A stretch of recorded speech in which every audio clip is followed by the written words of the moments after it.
Thanks for checking out the Brad and John Show podcast. This segment of the show is brought to you by John Combest's book, Stalking, Harassment, Internet Trolling, A Guide to Recovering and Rebuilding After Online Attacks. It's a great reference if you've ever been the unfortunate target of a social media attack. It's available on Amazon. Just search John Combest. That's C-O-M-B-E-S-T, John Combest, and the book will show up in your search results. Now it's time for another segment of the Brad and John Show. Can you handle it? I'm Egbert, the owner of this station. Check out my website at egbert.com. That's E-G-G-B-U-R-T, egbert.com. Now it's back to Brad and John. Check out their website at bjshow.co. The BJ Show? Come on, guys. Anyway, here's B and J. He just said it, so I won't say it again because I always get it wrong. I am Brad. That is John. Together we make, I don't know what we make. Blackjack, BJ. I say that because of the fact that when I used to do the show with Shelley, it was the BS.show, and I say, I'm Brad, she's Shelley, together we make BS, which we did. That's right. And very well, too. Very well. Yeah. Shelley's in retirement right now. Okay, lots of stuff going on in the state. You gave all the top 3 stuff. Let's do some national news, okay? Yeah. And once again, if I hated Trump, if I absolutely positive thought that Trump was the scourge of our country, I would still say the same thing. This verdict that came down in New York City last week about him owing $450 million, something like that. Yeah. The number one story this morning on Fox News is Mr. Wonderful, who was Kevin O'Leary from the Shark Tank show. Mm-hmm. He slams New York and issues dire warning against massive ruling against Trump. And the idea being is what's interesting was Kathy Hochul, who is the governor of New York, just last week, I believe it was Friday. I think this verdict came down Thursday, if I'm not mistaken, and Friday was the reaction to it. She actually came out and she said, hey, all you businesses worried about being in New York, don't worry, everything's just fine. So in other words, the idea being was she's essentially admitting that we only did this because it was Donald Trump. Because it was Trump. Right. Yeah. So in other words, the door is open for everyone else. Don't worry. This was a special case and because it was Donald Trump. Right. We just wanted because the Attorney General, the lady who was the Attorney General, ran for office saying she was going to get Donald Trump. Okay. So the crazy part of this is, and I guess this, when I get into situations where I have discussions with friends of mine who are in the real estate business or who are, appraisers or stuff like that, I say it's all BS because of the fact that the example is, back in the day before the real estate thing crashed in 2007, 8, 9, it used to be to the point where if you went to, let's say you went to your bank and you say, hey, I'm buying this house, can you get me a loan?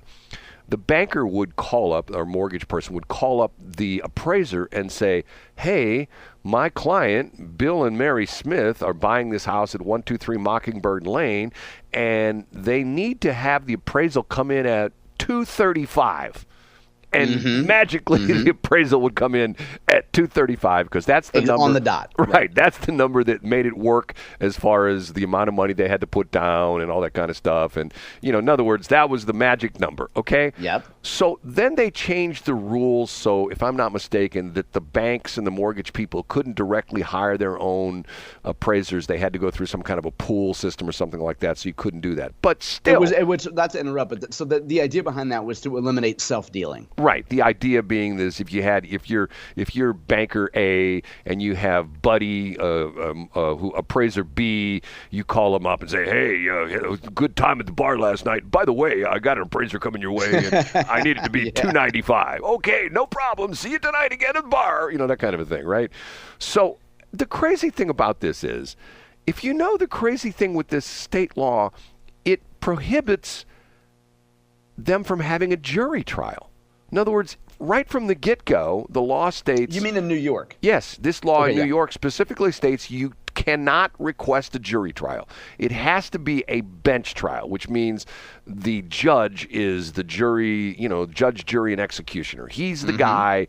And there are bench trials all over. That's not that unusual. Sometimes, if you have a smaller case, you can go toward a plaintiff and a defendant can go and agree to go in front of a judge, and the judge will essentially, hear the case and make his own decision. Okay, so the crazy thing about this is, that at one point in time, the judge was complaining about the fact that Trump had overvalued his property. And the judge was asked how much he would evaluate or what his appraisal would be on Mar-a-Lago, which is Trump's fancy schmancy place down in Florida. And the judge said $18 million. Now, the crazy part of this is that I've never been down there. I have friends of mine that driven by, and they told me it's a very impressive kind of place. And supposedly part of it's on the waterfront and part of it's on the intercoastal waterway, the whole bit. I don't really understand all that stuff because I'm not a Florida person. Yeah. But there are supposedly empty lots down the street, one of which is right now in the market for like $55 million. Another one's, a lot for like $110 million. Here he's got, I don't know, is it like 30 acres or some crazy amount of property like that? Yeah, it's something, but I see what you're getting at. Yeah. So the judge essentially says it's worth $18 million. Which is nothing, which you could not buy. You could not buy a shed in Mar-a-Lago with that. Yeah, you could buy one of those. You could buy one of those sheds you put in your backyard. You put your lawnmower in maybe for $18 million down in that area. So why wouldn't that immediately be grounds for having the case thrown out? Yeah.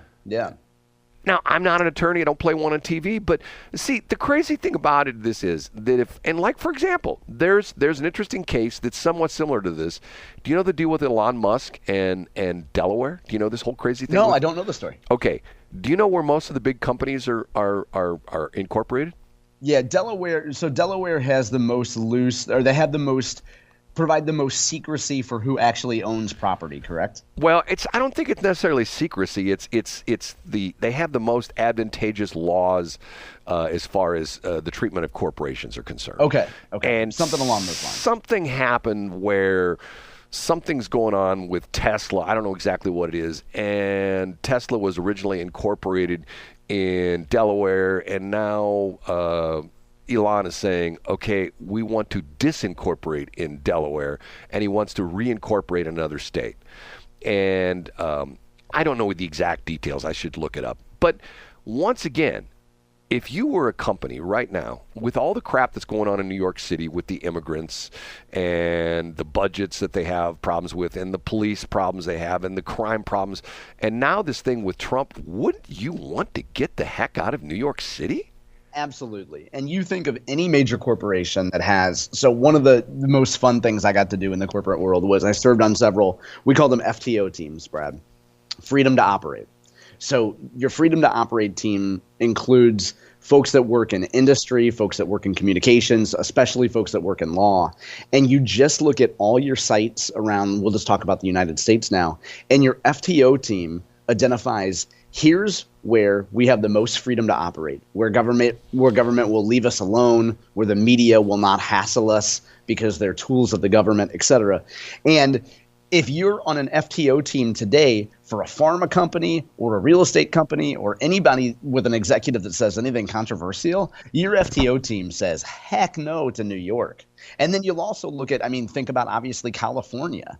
Like if you manufacture anything that has any sort of chemical in it, boy, you're not setting up shop in California anytime in the last 20 years. Right, because you have that Prop 65 thing that still hangs on. And that's why if you look at, once again, I'm a nerd about stuff like this. If you look at products that you have, chances are something in your bedroom, in your kitchen, in your bathroom right now, if you look at the labeling on it, it's got a Prop 65 warning on it, which essentially means that it might have 0.000000002% of some cancer causing agent, and therefore, according to the state of California, it has to be labeled as a carcinogen. Correct? Yeah, that's exactly correct. Yeah, and you have to slap a giant warning label. Right, and it's crazy stuff. It's like, okay, what is this? So why would anybody – and see, here's the problem that I have. Hold on a minute.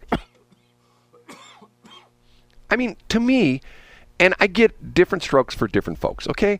New York has absolutely positively no interest in me, interest for me. If someone says, hey, I will give you a plane ticket and 2 days hotel in New York City or Little Rock, Arkansas. Which would you choose? I go, Yeah. I'll take Little Rock. you choose Little Rock. Right. People go, you want to go to Little Rock, Arkansas? I go, I'd rather spend 2 nights in Little Rock, Arkansas than 2 nights in New York Now, City. is that due to overpopulation, crime, all of the above? Marijuana smoke? What is it? Like, here's another perfect example, okay? Twice in my life, I've gone to New Orleans for conventions, okay? Mm-hmm. When I see after the first time I went with an open mind. And the second time I went, when the convention I was going was there again, I thought to myself, oh, God, I got to go to New Orleans. I hate that town.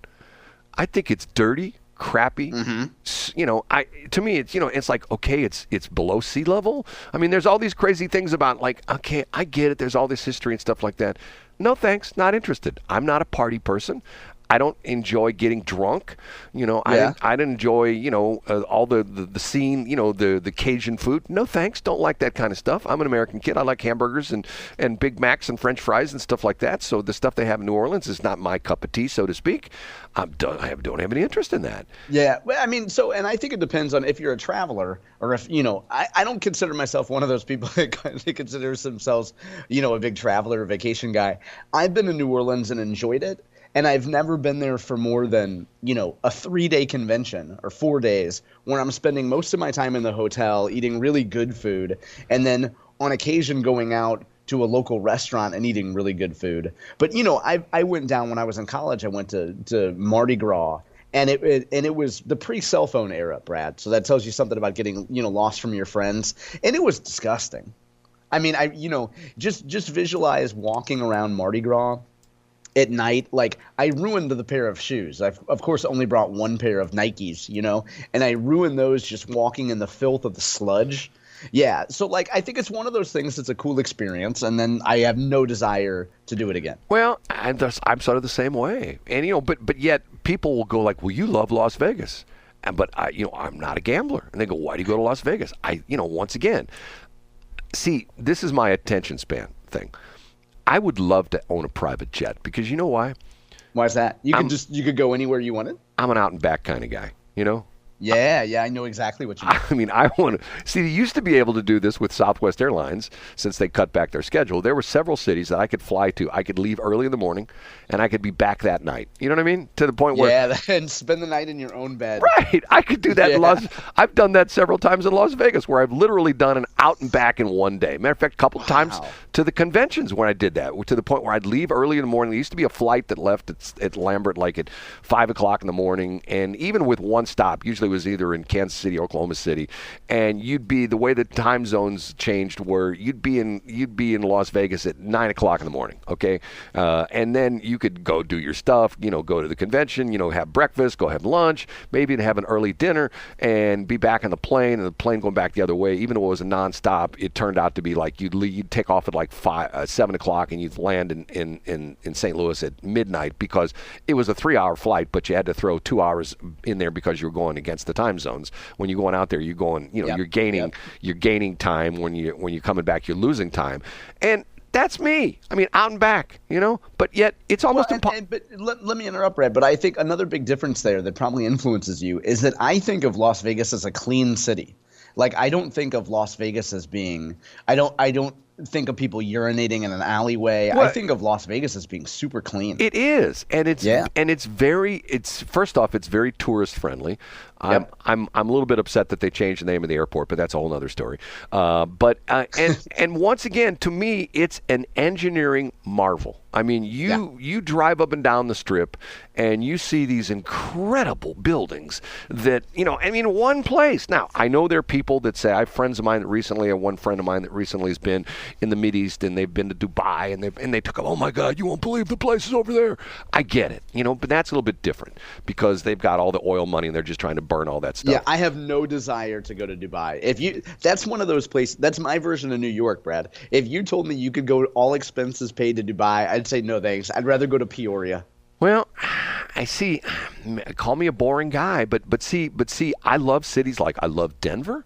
See, my two sons lived in Kansas City for a while. I loved going to see them in Kansas City. It's a beautiful city. Yep, I do like. And I don't like their sports teams, but I love the city. Well, there's a lot of cool things going on in the Kansas City Metro. If you know this from following the state. There's this big battle that goes on between the state of Missouri and state of Kansas for businesses trying to yank them across the state lines. And if you know the way the geography is, on the north side of Kansas City, the Missouri River separates Kansas from Missouri. But on the south side, once you get south of downtown, because the way the Missouri River comes into the downtown area, and then it does like a left turn and it goes east. So once you're on the south side of downtown Kansas City, there is no river between Kansas and Missouri. And 1 minute, matter of fact, I believe there's even a road called State Line Road, which is literally on the state line.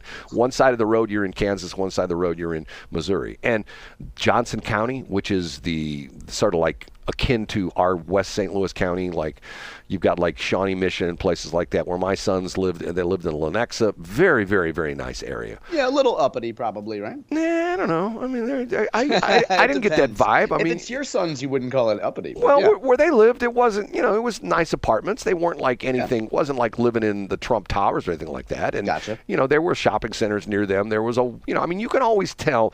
Here's how you can tell if an area is uppity. If there's no Walmart, it's an uppity area.